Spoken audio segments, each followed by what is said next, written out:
Cruzeiro é bom agora, esse time deu certo para o Campeonato Brasileiro, os outros dois são bons há mais tempo, né? Palmeiras e Flamengo têm uma consistência de anos brigando e brigando e brigando.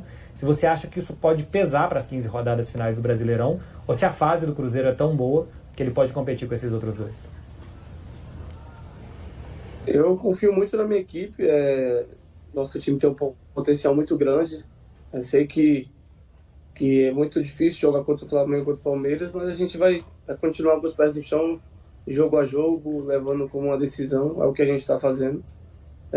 Claro que a gente tem um pensamento de ser campeão, sabe que é muito difícil, até porque tem o Flamengo e o Palmeiras que está acostumado nessa reta final aí, tem jogadores que já estão mais tempo entrosados, de anos, treinadores também que, no caso do Palmeiras, né, que está mais tempo ali no comando, então acaba que eles têm uma equipe mais entrosada, porém nossa equipe também é muito forte e eu tenho total confiança que a gente possa brigar pelo título, sim. Só para ficar ainda no que a Gil perguntava, né, sobre um próximo passo pós-Cruzeiro, você já foi feliz como você é no Cruzeiro? Que a gente percebe do carinho que a torcida tem por você, o tal do fazer o K, né, que virou uma grandíssima moda em Belo Horizonte, nos estádios Brasil afora, que você vai jogar. Em algum momento você já foi tão feliz na sua carreira como você é em BH? Não, acho que aqui está sendo o clube que eu estou sendo mais feliz.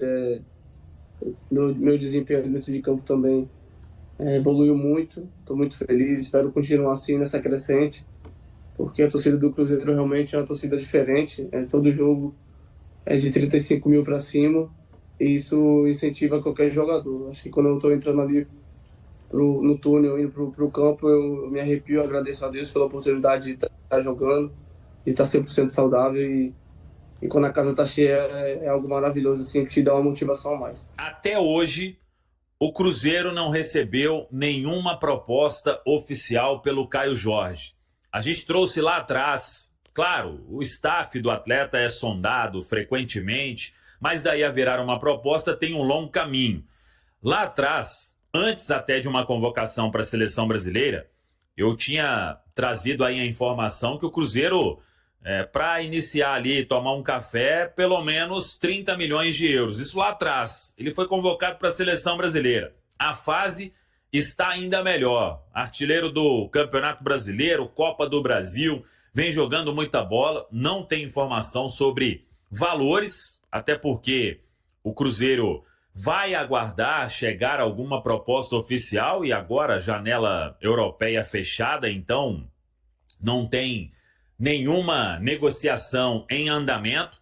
O Cruzeiro, obviamente, muito satisfeito com o Caio Jorge, o jogador tem um contrato aí importante e o Caio Jorge, ele veio para o Cruzeiro e o principal, o Cruzeiro tem 100% dos direitos econômicos do jogador. Então, o Caio também pensa em seguir sendo convocado para a seleção, e por que não disputar uma Copa do Mundo. Então, vamos aguardar. Acho que o torcedor aí tem que curtir o momento do Cruzeiro, o momento do KJ, e ninguém pensando em negociação neste momento. O que aconteceu para o Jardim fazer 5 substituições nesse jogo? Resumindo o jogo, o Bahia teve mais posse, né? O Cruzeiro hoje ele é mais letal. Normalmente os adversários têm tido mais posse no jogo. O Bahia foi melhor no primeiro tempo. Mas discordo do Rogério, que falou que o Cruzeiro não fez nada. Acho que o Cruzeiro chegou com o Caio Jorge, chegou também com o Kaique. No segundo tempo teve um belo gol do Jean Lucas, para mim um dos melhores jogadores do Bahia, muito rápido, perna larga, passada larga. E aí eu até postei um vídeo lá no meu Instagram, fiz o trocadilho lá com o banco, né? Tirei o banco lá debaixo da bancada. Dessa vez, acho que é a primeira vez aí na temporada, o banco do Cruzeiro conseguiu entrar e colocar fogo no jogo, né? Ele chamou o Gabriel, o Sinesterra e o Arroio. O Arroio já acompanhava, até teve uma enquete, eu acho que eu votei nele para ele que ele seria um dos melhores reforços do Cruzeiro, muito rápido, muito leve, personalidade, fez uma bela jogada. E o Pereira, para coroar a jogada, achei que essa bola tinha que ter entrado, né? Deu uma canetaça ali, bateu na trave, voltou pro Sinesterra, que fez o primeiro dele. E depois um golaço do Gabriel também, né? Que vem tendo minutos, né? Acho que é importante o Gabriel ter minutos. E aí o Jardim falou, né? O banco mudou o jogo pela primeira vez na temporada. E eu acho que o Cruzeiro agora consegue olhar para o banco e ter opções para o time ficar mais ofensivo, que foi o que aconteceu contra o Bahia. E que eu me lembro, a última vez que o banco do Cruzeiro realmente fez efeito foi na vitória sobre o Flamengo, né?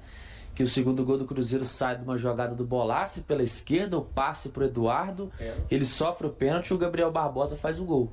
Acho que de lá pra cá não tinha acontecido nenhum jogo que algum jogador do banco do Cruzeiro realmente tivesse feito efeito, né, durante a partida. Acho que o Jardim foi perfeito aí na matéria que o Madrid produziu, da importância de ter jogadores com perfis diferentes, né? O Cruzeiro tinha muitas dificuldades quando enfrenta equipes inferiores, né, que se retrai muito bem, e precisava de ter, né, esse ponta quebrador de linha, esse jogador mais agudo. O Cruzeiro não tem esse jogador, né? Na verdade não tinha, né?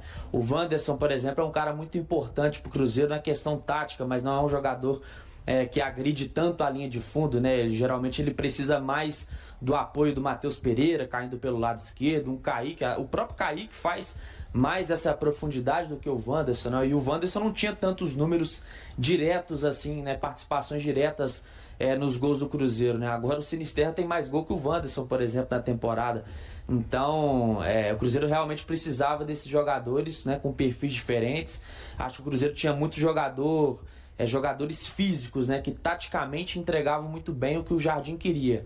Agora esse jogador com esse refino técnico, que tem o Sinisterra, que tem o Arroio, o Cruzeiro já não tinha. E o Cruzeiro começa a crescer de rendimento na partida contra o Bahia justamente com o Arroio, pelo lado direito, que era esse jogador que fez o Salceiro ali pela ponta direita. Para mim foi a principal novidade para o Cruzeiro, né?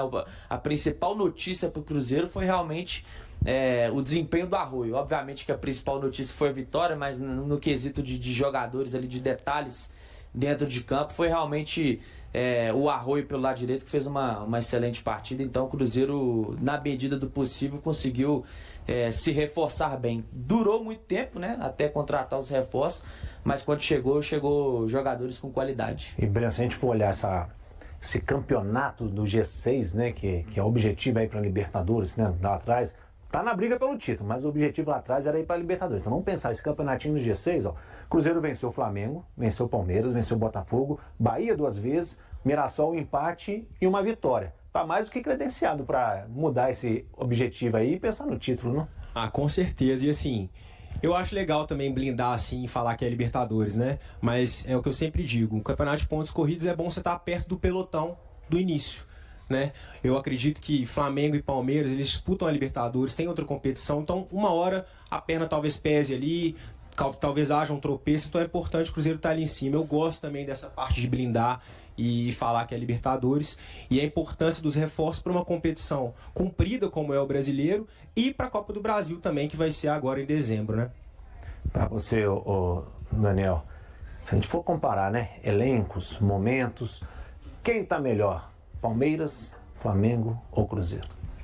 Assim, óbvio que o Flamengo apresenta o melhor futebol, acho que de algum tempo já é assim, mas acho que na medida do possível, se a gente for olhar proporcionalmente, né, cada elenco, que cada treinador tem à disposição, o Cruzeiro consegue mostrar tanto quanto o Flamengo apresenta e tanto quanto também o Palmeiras apresenta, dentro de campo, tendo menos recursos, seja de menos investimento, seja com menos jogadores. Agora o importante é o quê? O Cruzeiro também não perder pontos contra equipes de baixo da tabela, né? O Cruzeiro perdeu pontos preciosos contra Ceará e Santos, né? 2 jogos em casa, e acho que são esses jogos que fazem a diferença, até porque o Palmeiras ele não tem um aproveitamento tão bom contra a equipe do G6, inclusive tem até esse levantamento, não sei ao exato, mas o Palmeiras nos últimos anos não tem um aproveitamento tão grande contra equipes do G6, mas ele é praticamente dominante contra equipes inferiores. Isso faz com que ele se torne uma equipe competitiva e que sempre está ali brigando pelo título. Então acho que o Cruzeiro tem que deixar de perder esses pontos contra equipes inferiores, que aí vai ter uma briga ainda maior pelo título. Nesse G6 que eu citei aqui, nesse campeonatinho de G6, talvez pensando ali nessa vaga de Libertadores, ampliando um pouquinho para pré e tal, aí no G10 só o Bragantino venceu o Cruzeiro, né? Então a equipe está se consolidando, já são 12 jogos sem derrota na temporada. Você apostaria hoje, ô? E 8 jogos fora, né? O Cruzeiro vem de 8 sequências de vitória em jogos fora. E o próximo jogo é o Bragantino, dentro de casa. Bragantino em casa. E qual que deve ser a postura do Leonardo Jardim? Você acha que deve mudar alguma coisa? Não, acho que deve manter o mesmo time, né? E diferente do jogo contra o Bahia, achei que o Cruzeiro entrou um pouco desligado contra o Bahia, cedeu espaço que não costuma ceder. Eu acho que contra o Bragantino, dentro de casa, tem que voltar a se impor no jogo, né? Aquela pressão no início, volume e verticalidade, que vem fazendo o Léo Jardim. Aí, ó, o Daniel Franco do Barreiro mandou aqui, ó. Pode falar que o Cruzeiro tá melhor sem medo de errar, viu? Se os juízes não meterem a mão, o Cruzeiro será campeão brasileiro. Tá aí, ó. O Franco... Muita gente tá achando isso na Copa do Brasil, né? Porque vai enfrentar o Corinthians, né? E tem toda aquela polêmica envolvendo o Corinthians na sua própria arena, enfim. Mas eu faço das suas palavras as minhas também, né? Ontem você comentou, né? Que se hoje tivesse a Copa do Brasil, o Cruzeiro, para mim, era disparada a melhor equipe da competição. Mas é aquilo, né? A Copa do Brasil só em dezembro, muita coisa vai acontecer. O futebol é feito de altos e baixos, né? Da mesma forma que o Cruzeiro está muito bem agora, ele pode chegar numa sequência de 5 jogos sem vencer. O futebol é isso, né? Mas é aguardar. Mas hoje o Cruzeiro é o principal favorito da Copa do Brasil. Ainda tem muito bilhete à disposição e precisa melhorar mais a venda para o Cruzeiro pensar em abrir, por exemplo, o Laranja Superior, setor que está fechado neste início de venda, mas, claro, todo mundo espera mais de 40 mil torcedores, então bora lá, ingresso.cruzeiro.com.br. Sobre o jogo com o Flamengo no Rio de Janeiro, dia 2 de outubro, muita gente perguntando.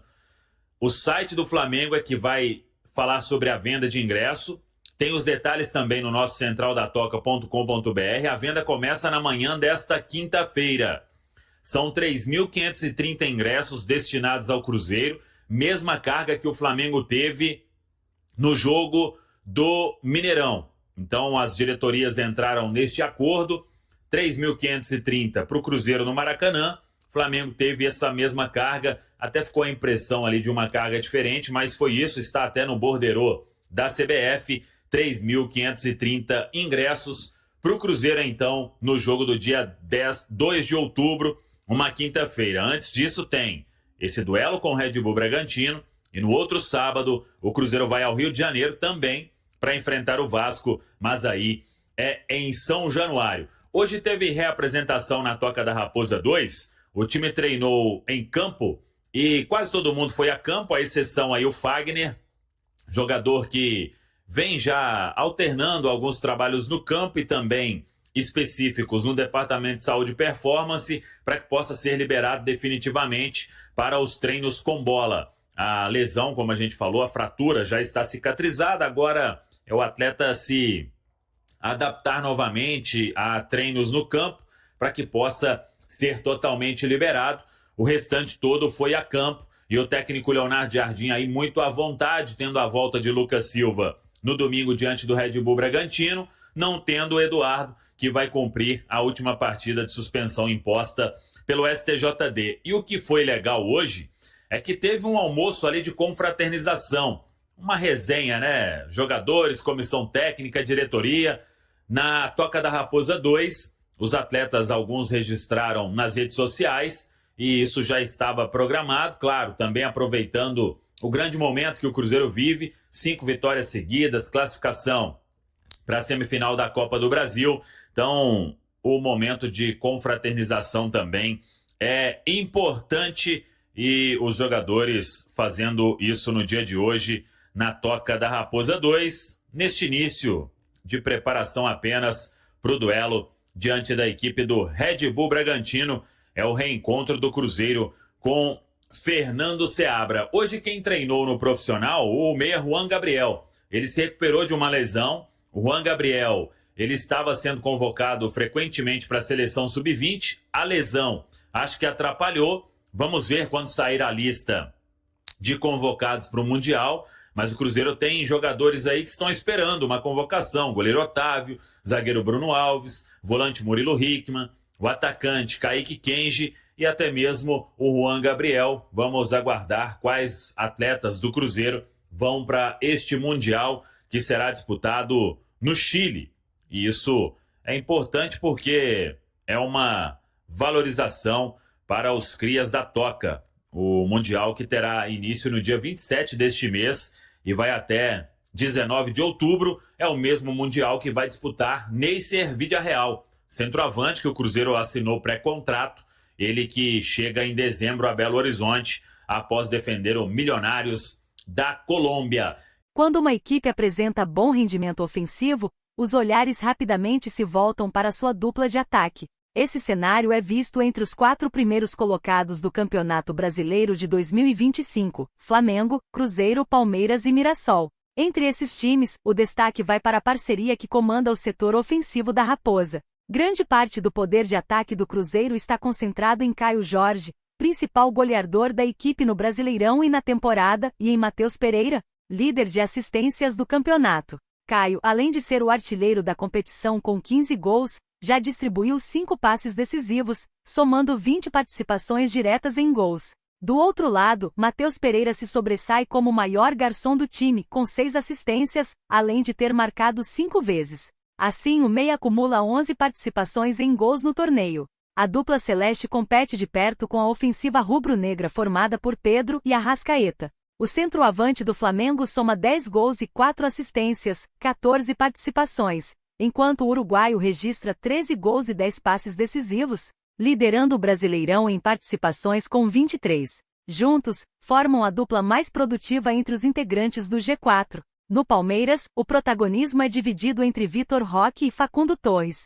O atacante brasileiro, apelidado de Tigrinho, já marcou 8 vezes e deu 3 assistências, alcançando 11 participações. Torres, por sua vez, é o principal assistente alviverde, com 4 passes para gol, além de 3 tentos, somando 7 participações. Já o Mirassol, sensação do campeonato, apresenta números mais modestos em sua dupla de ataque. O centroavante Chico da Costa marcou apenas 5 vezes e ainda não deu assistências.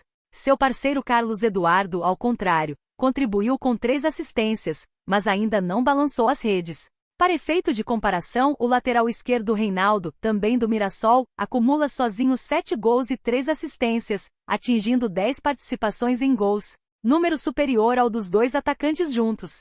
E aí, galera, o que acharam? Deixem suas opiniões nos comentários. Não se esqueçam de deixar o like, se inscrever no canal e ativar o sininho para receber as notificações. Até mais, Nação Celeste! Vamos pra frente!